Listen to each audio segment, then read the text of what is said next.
We are now live. Welcome back to the FightSceneZA Podcast. We are back for another banger episode. Back on the live stream. Been a little bit of time since we've done a live one. Hopefully we can clock up to 5 viewers in real time. That'd be unbelievable. You must just stop botting your streams. Get some random. Yeah, we should get some randos in here, dude. I'll figure out how to do that, bro. We should start making burner accounts on our phones. Slogging on. Dude, I'm already up to 5. bro. Who do you think those 5 viewers are, bro? Yeah. Oh my goodness, this is the most insane podcast I've ever seen. You know, just start spamming.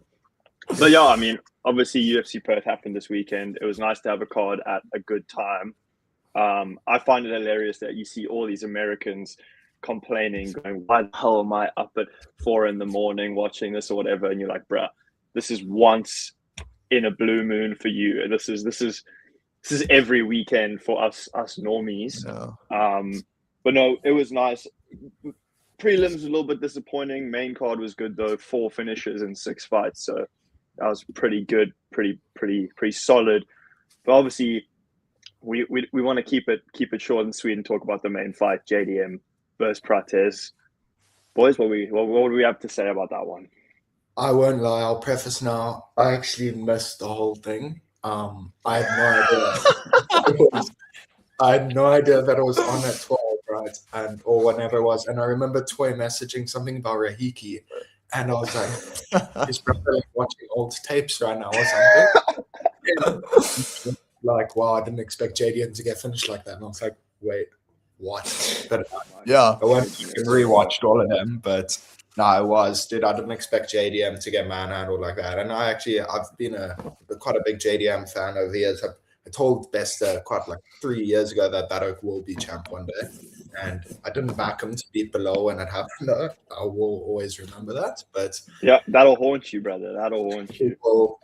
But yeah, I don't know. It was a bit of a lackluster performance from him. Home ground advantage. And that didn't look like a former champion to me. Boy, what do you got to say? Dude, crazy fight for sure. Robbie says lackluster performance from JDM. I probably disagree and say that Prates just like absolutely outclassed him. Yeah, well, like, you know what I mean? Like Prates put on that kind of performance where like I was watching and I was like, dude, holy shit, this guy's cooking right now.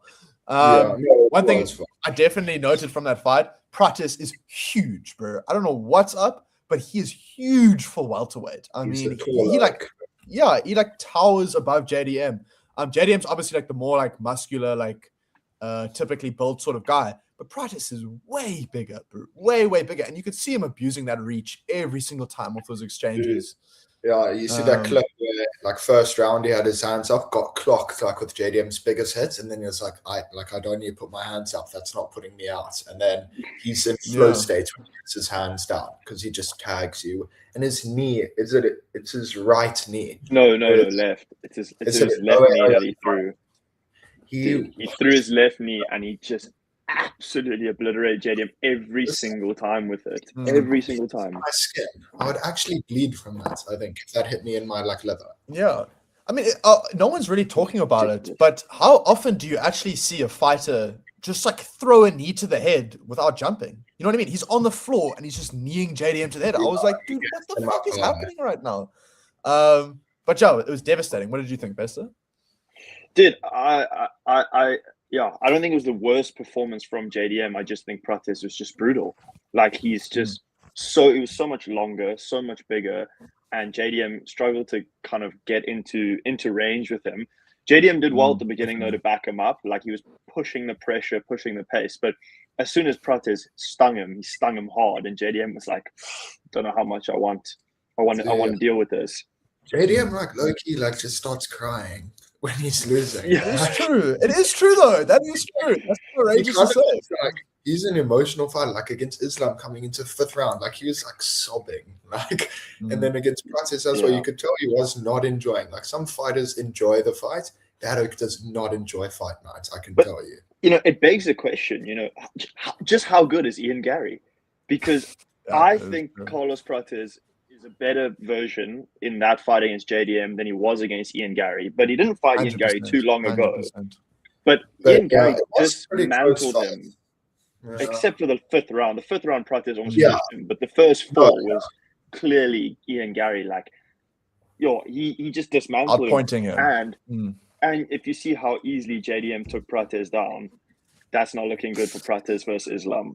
It's just not looking good.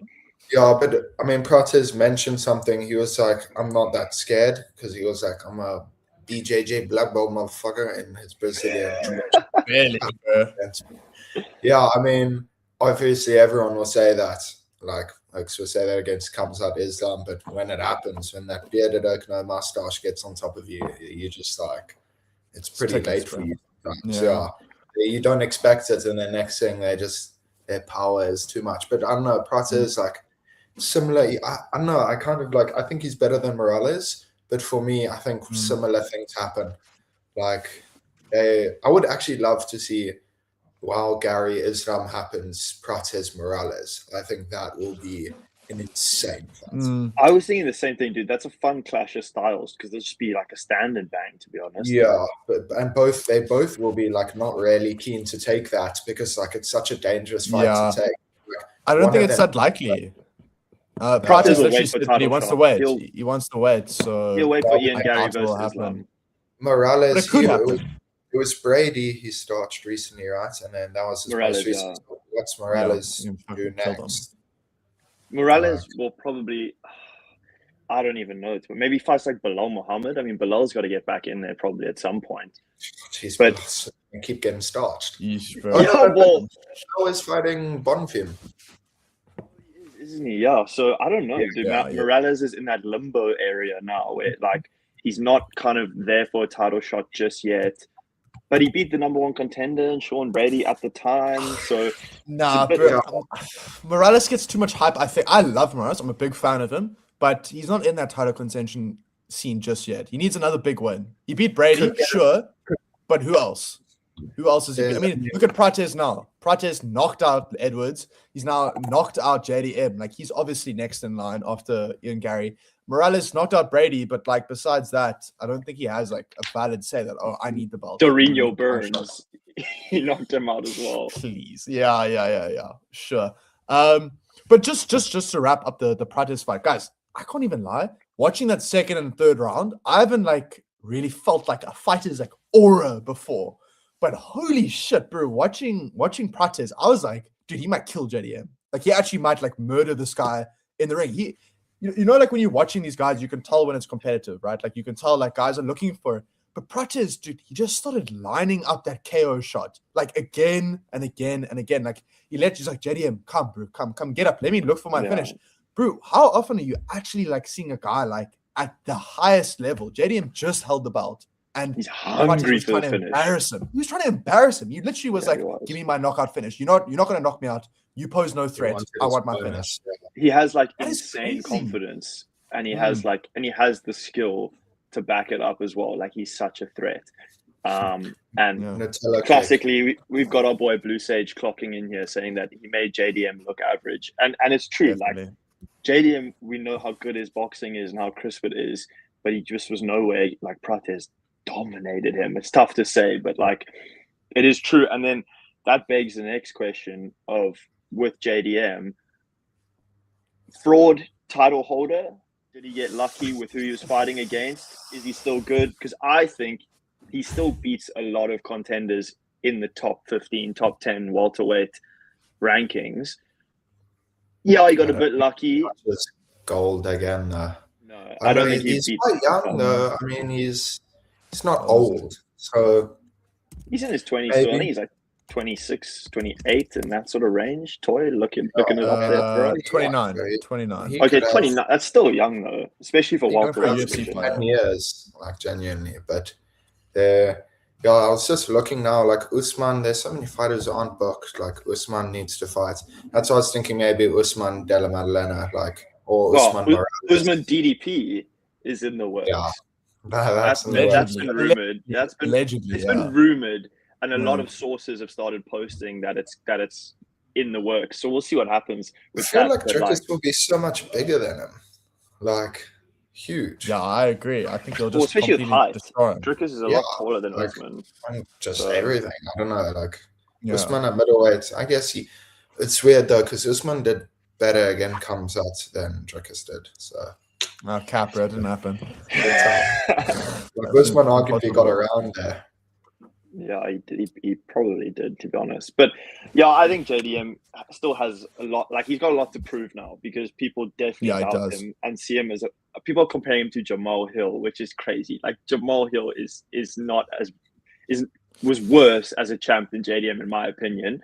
But we'll see what happens. JDM's got a lot. That Hill comparison is low-key pretty accurate at this point in time. At this point in time, right now, bro. After like an embarrassing, it was like probably like 50-45 lost to Islam. And this Prates knockout, bro, he needs to do something quickly. Or okay, not quickly. Probably should take some time, but he needs a win. Like, if he loses again, then he's on massive fraud check, bro. Massive. And who do you guys think would be realistic for JDM? I think Michael Morales doesn't have a fight booked, but I'm pretty scared for JDM. It's like Buckley or Morales. Buckley's a good shot, yeah. Buckley, I think, is a nice layup fight for JDM. Mike Mallow, I guess. Oh, dude, I really want to see Medic fight again. But see, the thing is, JDM wouldn't. I don't think JDM would drop that low in the rankings, because Medic is ranked. Yeah, it's not as far as Medic, but no. Medic is going to be on the Serbia card though as well, so he'll fight someone on that card. I don't know who, but like, we want to see Michael Morales back in the cage, because he's also that would be sick. But it could be a JDM execution, bro. Like, low key right now. Like, yo, just do like Morales MVP or something. Fun matchup just for Morales to, like, never know. Yeah, just keep him active. Yeah, I think so. But so then Ian Gary against Islam, how does that fight go? That one, I think Ian Gary definitely gives the hardest matchup right now of all the welterweights for Islam. Obviously, other than like Jeff Neal, but Ian Gary should be able to. He will be good with like takedowns and stuff.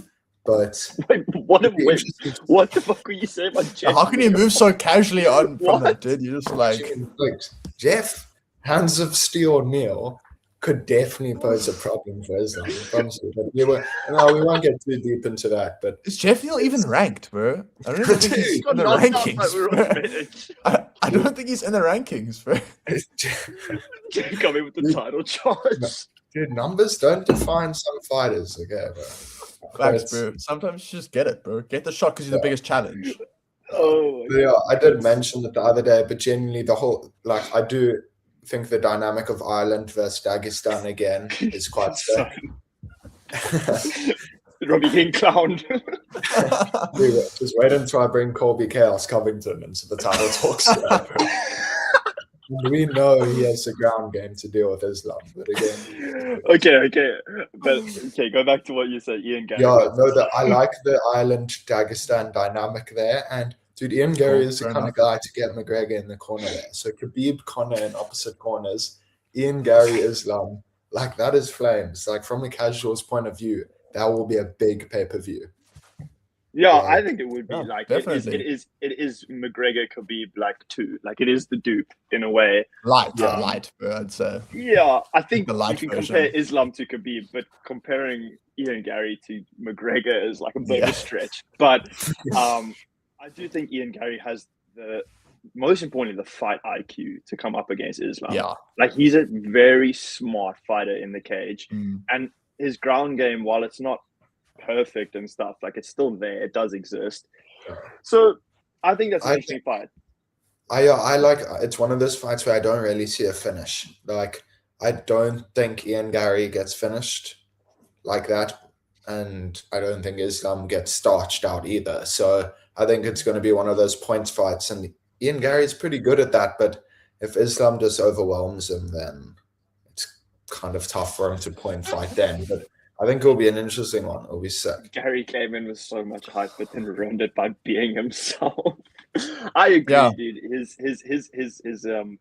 persona pissed me off. And Blue Sage thinks that Ian gets subbed. I could see it because it's Islam, but at the same time, if Islam's doing what he did to JDM, and I think Ian Gary's better on the ground than JDM, I think it'll be more of a snooze fest sort of control fight. Yeah. I don't know if Ian Gary can win that fight, though. I think he can. I think he could win, surely. He's pretty big, but also, you mentioned it earlier, both of you mentioned it, that his fight IQ is definitely his strongest point. You know, when you watch like Ian Gary, like you see he's fast, he's in and out, he's accurate, but his fight IQ, like his game plans that he comes into when fighting a certain type of fight is definitely his strongest suit. So you'd imagine that he would come up with a pretty good game plan against Islam. And you know what we've been seeing recently is that strikers are getting smarter.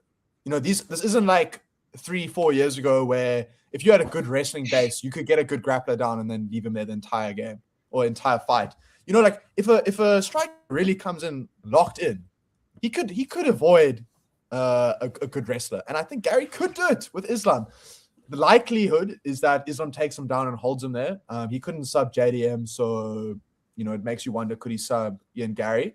But I think that fight's pretty linear in the way it goes, that Ian Gary either stays on the outside, avoids the takedowns, picks him apart, wins a decision, or Islam just wrestle fucks him and takes him down, either holds him there or he gets a sub. I think those probably how that ends up, right? Probably, but so then that begs the next question of who's the tougher fight, Ian Gary or Carlos Prates for Islam? I know my answer. Oh, surely Ian Gary. Right. Yeah. It's gotta be. Surely Ian Gary. I think Ian Gary or Morales is a better question. Realistically, really, Islam is very hard to actually beat by decision, right? Obviously, it's never been done.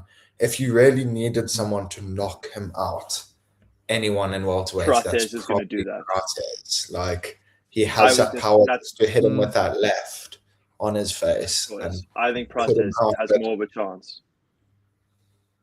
I think Prates has more of a chance. Hear me out. MVP had a round on top of Gary, whereas JDM has some of the best submission defense. It's not like Islam wasn't trying. JDM just has good defense, but Gary's grappling has barely been showcased. That's kind of true. I mean, he fought Bilal. I mean, shove cut. That like Ian Gary shove cut one.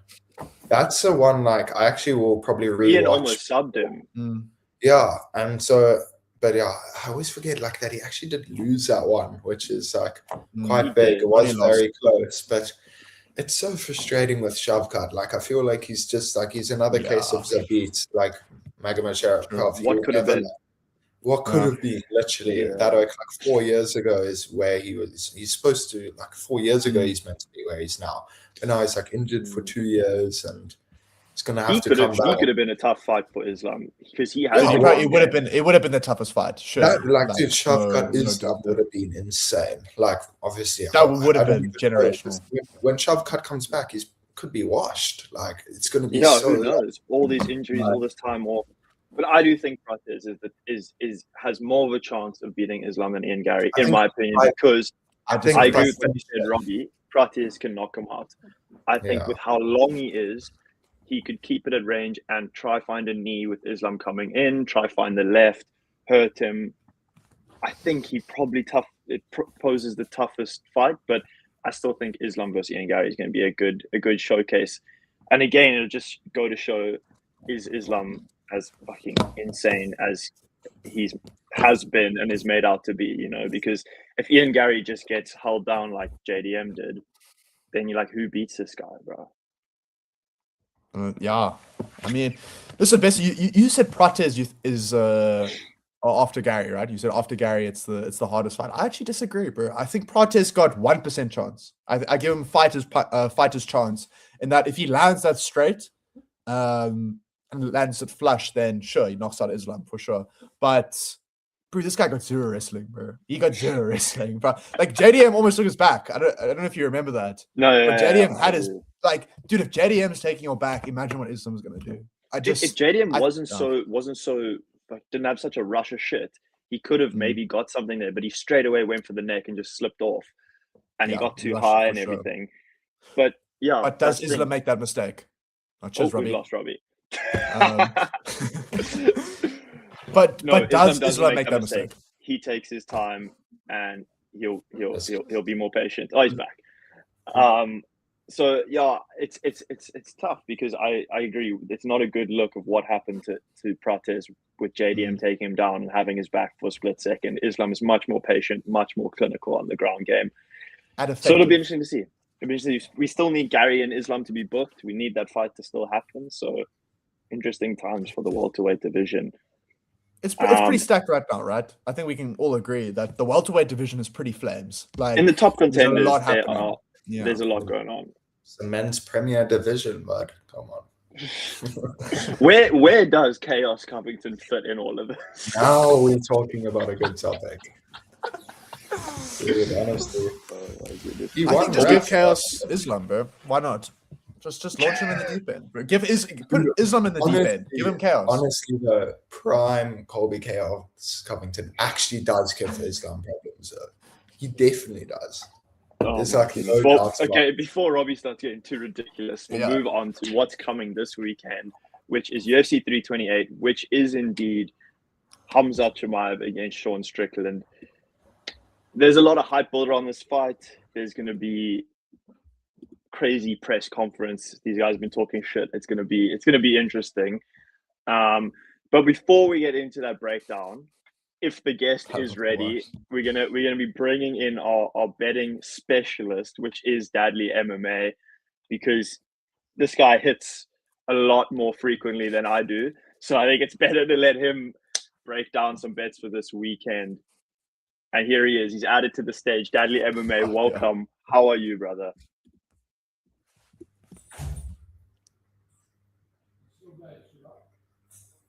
Sound. No ways. Do I have sound? Can you guys hear me?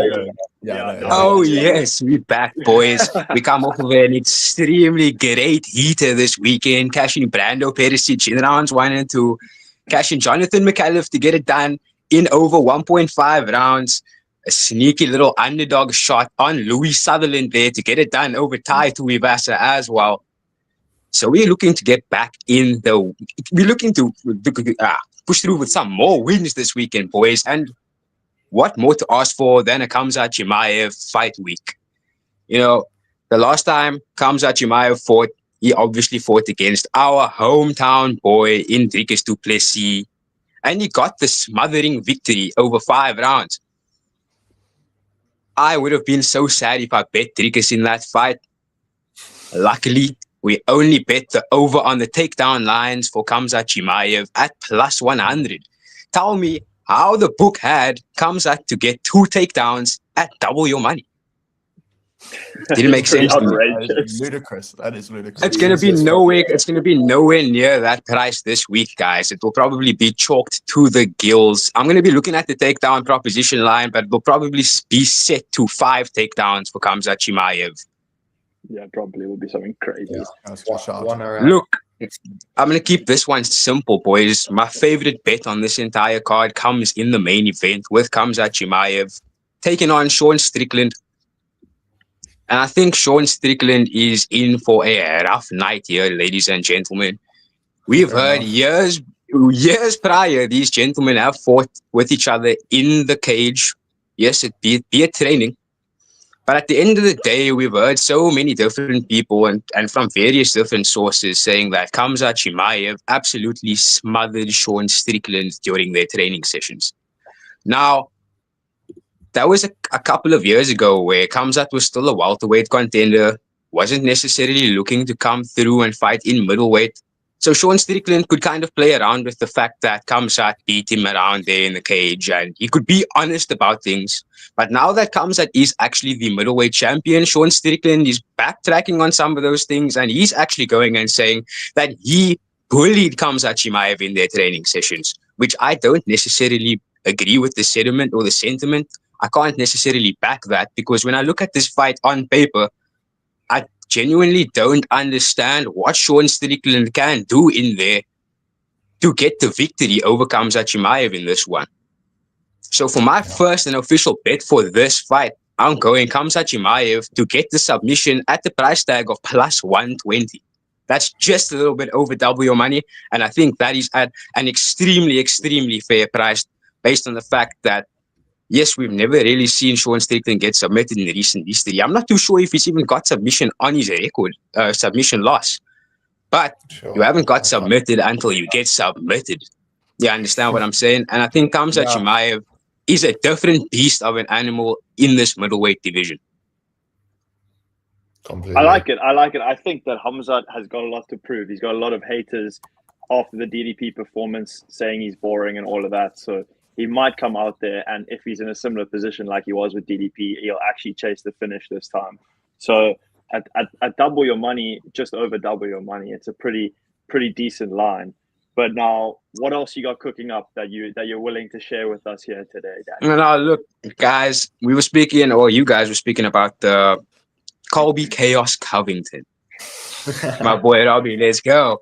The last time we saw our boy Colby Chaos Covington in there, he got smoked against the cage by our boy Joaquin Buckley. Now, the reason why I say smoked against the cage by our boy Joaquin Buckley is because the last time that we saw our boy Sean Brady go out there, he got smoked by Michael Morales. Now, yes, Michael Morales, we talk about who does he fight next. I personally would love to see Michael Morales fight against Kamaru Usman. But we know that the Usman fight and he's in the works with Dricus at the moment, and Morales is kind of in this weird gray area with welterweight being such a stacked division at this moment in time. But Brady gets put out by Morales in his last fight. Now, I bet Brady to get the submission in that fight, and it felt disgusting. It felt super disgusting because it looked nowhere to be true. And at the price tag that I played it, it looked absolutely abysmal. But the reason why I'm coming to you with this information is because I believe we're going to see more of the same happening with Sean Brady come this fight with Joaquin Buckley. Joaquin Buckley comes into this fight as an underdog at the price tag of plus 125, which is also just a little bit over double your money. I don't see why he should be an underdog of just over plus 125. Yes, in his last fight, he got smothered by Kamaru Usman, somebody who's in the talks of his knees have never been the same since his fight against Colby Covington the first time. We haven't really seen Kamaru really push the pace since he fought against Khamzat Chimaev in a fight in which he lost. So surely the guy in which got beat by Usman should be the underdog, says the general public and says all these bookmakers. But I say that when Joaquin Buckley gets Sean Brady into those positions that Sean Brady is really uncomfortable in, like being against the cage, like how he had Colby Covington against the cage, like how Belal Muhammad had Sean Brady against the cage. Let's not forget, guys, Belal Pillow Fist Muhammad TKO'd Sean Brady in their fight. And that's one. It's super embarrassing, and that's exactly why I felt so embarrassed playing Sean Brady to get the submission over Michael Morales, because it looked like a premonition. I could have seen that knockout from a mile away, but somebody put a horse with blinkers on my face, and I was just going with the crowd. And if I'm not mistaken, I'm pretty sure that Sean Brady was also a favorite going into the Michael Morales fight. Yeah, he was.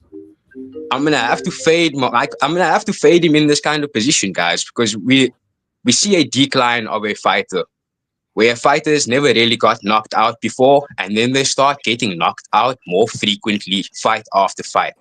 Something similar to Cowboy Cerrone back in the day. I see the same thing happening for Sean Brady come down here. I think he's getting knocked out in this fight against Joaquin Buckley. I think he's getting knocked out in his next fight whoever he fights against. I'm going to be booking Joaquin Buckley at the price tag of plus 125. And later on in the week, I'll book Joaquin Buckley to get the knockout in this fight too. I like it. I'm going to be tailing that one. I think Joaquin Buckley is going to get it done against Sean Brady. And I also think by knockout is something that is definitely on the cards here. And ladies and gentlemen, if you want more plays from this man over here, got to follow him. Same tag on Instagram like the one he's got here. This guy knows what's up when it comes to betting. And yeah, he gives out some pretty good information. He does his tape study. He knows what's going on. He finds the gaps in the market. So high praise for Dadley as always. And thank you so much for popping in, Dadley. It's always lovely to have you here. And that's always a pleasure, guys. Appreciate you guys every single week. Let's make some money, bros. Let's make some money. Let's make some money. Thank you, brother. Have a good night. Thanks, boys. Have a great one. Bro. Mad respect, bro. All right, and that was Deadly MMA, boys. And for us to wrap up this, let's talk about Strickland Hamzat. How do we think it's going? Is it going differently to Hamzat DDP? Is it going to be much the same? What do we think? Go for it, Robbie. Fluff. I don't know. I don't know if it's the Strickland fans or Hamzat haters, but a lot of people have been giving Strickland a chance, and I don't know how someone who Drickus got 50-45, right? And Drickus is 2-0 against Strickland. 24 even, bro. Yeah, okay. So then, and Drickus is 2-0 against Strickland. So in what world is an Oak 0-2 against an Oak who's 0-1 against Oak who you want to beat? I don't know what Strickland can possibly offer differently that Drickus can't. Like, I don't know, stylistically, is Strickland going to knock out Hamzat? No. Is he going to submit him? I would bet my house and everything on my life that won't happen.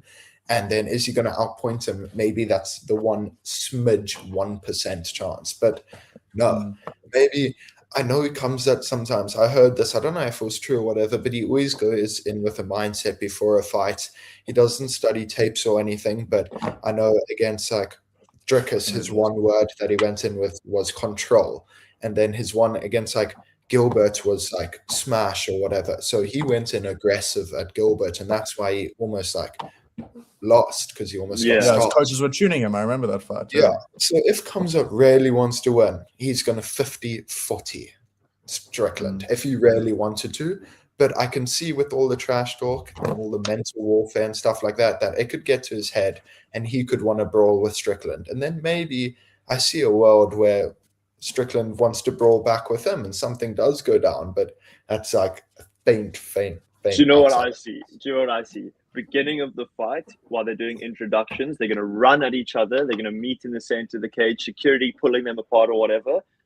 Round starts, instant takedown and control. That's what's going to happen. It's going to be like Manel Cup against the guy who got cut. I can't remember his name now. Makayev. They like all like whatever starts, and then they just like do nothing. No, well, that one they didn't even do anything. They just stood away from each other like this. Like, I think Hamzat is going to take Strickland down. He's going to control him, and it's going to be a similar result. I hope not. I hope it's something more entertaining. But Robbie, like Daddy said, I don't see what Strickland has at all for Hamzat. Toy, I presume you probably have much of the same. What do you think? Listen, I do have the same opinion for sure. I actually wanted to say exactly what you just said in that I don't see him with a chance, Strickland with a chance at all, to be completely honest. But let me play devil's advocate, to make it interesting. Strickland against Drickus and against people who have generally tried to wrestle him, he's good at getting back up very quickly. We've seen it, with Drickus especially. I remember Drickus landing a couple takedowns, but never really being able to do anything with it. So that's all, to be honest, that's all Strickland's got. That is like as much positive stuff as I can say about Strickland potentially winning this fight. If he can get up from Hamzat and maybe hit him with the jab straight, hit him with the teeps and everything, then I can't even lie. I literally can't even lie. Like maybe he can win 2 rounds if he does that. He can't decision him and he won't knock him out. He can't. Hamzat is just going to destroy him. It's just the reality of it. Decision if he can keep it on the fight longer than Drickus did. Remember that last round, Drickus was beating Hamzat up on the feet. He kind of had him beating him up because his cardio, we all know, can be an issue with his health and everything. So if Strickland is not too battered and tired himself by the 5th round, look, again, we're just hoping on anything. We're literally going at any way Strickland could win. So it's it's not likely, but there are outside chances. Listen, if there was a guy to pull off a massive upset, it would be Strickland in this day and age of UFC, obviously against Adesanya and whatnot. Count him out, see what he does. He's obviously talking big right now. He's talking a lot of shit to Hamzat. I reckon he's trying to get into his head. I think that he's actually playing the game. If you make Hamzat angry, then maybe he goes for the smash. he won't listen to his coaches and throw his game plan out the window, and then he's not a It's just a mentality question of- monster, dude. yeah. He's weak-minded if you get into his head, you know. And, Yeah. and he But that's can, the thing, he can. you know. We're talking about this like Khamzat's mentality, bro. Like we're talking about like how stupid you actually have to be to like fumble this bag. You know what I mean? Like this is such an easy fight for you. So if you got caught in that mindset of like, okay, I need to kill Strickland, I need to smash, then you're a fucking idiot. You know what I mean? At the end of the day, like that's like the reality of the matter. But I think we've all said it. Realistically, it comes out by lay and pray. Maybe he gets a sub. Maybe, you know, it's not out of the picture, but it's probably a 5-round decision. That's he what doesn't even like go for subs. I don't know. Like I can't remember Drickus ever being close to really being caught for something, and he literally laid on top of him for 23 minutes of the 25. Yeah, he had him in the crucifix. Yeah, but a crucifix, you can't is a position of control, you know. Like I think I just he hasn't gone for a sub in a long time in quite a few fights. Like his last sub win I can remember was Kevin Holland. I don't know if he did sub anyone after that, but I'm not remembering. But like decisions, Gilbert Burns decision, Kamaru decision, and then obviously DDP. Decision. Like I think it's going to be much of the same. I do think it'll be a bit of lay and pray. And as much as people have been tuning the shit out of him for being boring and whatever, like those guys have enough of a fan base that love them where they can be boring, win a decision, and you know they have millions of fans who love them. I mean, I don't really like to call it boring because at the end of the day, a Khamzat fight is a Khamzat fight, and it's like regardless of even if he is just lying on top of you, you can't actually believe the domination that Oak has. That's like, very true. Robbie, stop giving this guy praise, bro. It's fucking boring. No, I know. Because watch that shit. I know we all biased because he fucked up our boy and we hated it and it was boring. But imagine if Drickus did the same to Khamzat, we would all be love like, it, bro. I really love it, bro. All time. He just lay on top. He dominated him. Who else has ever been holding a crucifix for that long? Like we would glaze it. It's so true. It's so true. You got to give him some. That Oak manhandles Oaks, and it's literally like it's like he's fighting Oaks 3 weight classes below him every time. Like the worst case was Li Jiangling Oak in welterweight, where he picks him up first, second, and just shows him to Dana in there, and he's like, "Brother, why are you giving me bullshit?" And then like throws him down and finishes him. So it's like so dumb. Drickus has far better sub defense than Strickland. Usman has far better sub defense than Strickland. Gilbert, BJJ, black belt. Yeah, very true. And that's just what sums it up. What does Strickland have for him? I don't think it's going to be anything different. Yeah, Toy, you look like you got someone on your mind there. You know what? It's like it's a fair comment by Dudley for sure. But I mean, like Strickland's game isn't on the ground. Obviously, his game is getting up as soon as he's taken down or preventing the takedown.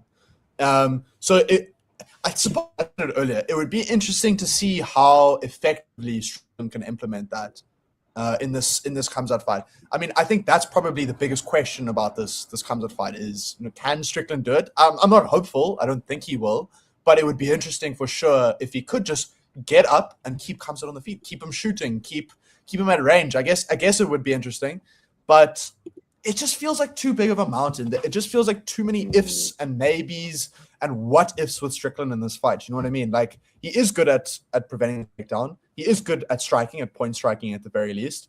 But I just don't think he can impose his will against Khamzat. I think Khamzat is too dominant, bro. I think he'll hold this division for a long time if he chooses to actively fight, or he could just choose to hold it for a long time by fighting once a year. But you know what I mean.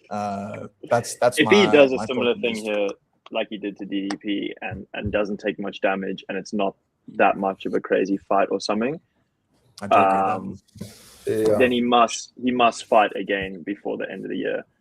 By the way, I just checked. Sean Strickland in his 30-7 record, 37 pro fights has never been submitted. So Dadley was saying he doesn't think Sean's ever been subbed, so there's a first time for everything.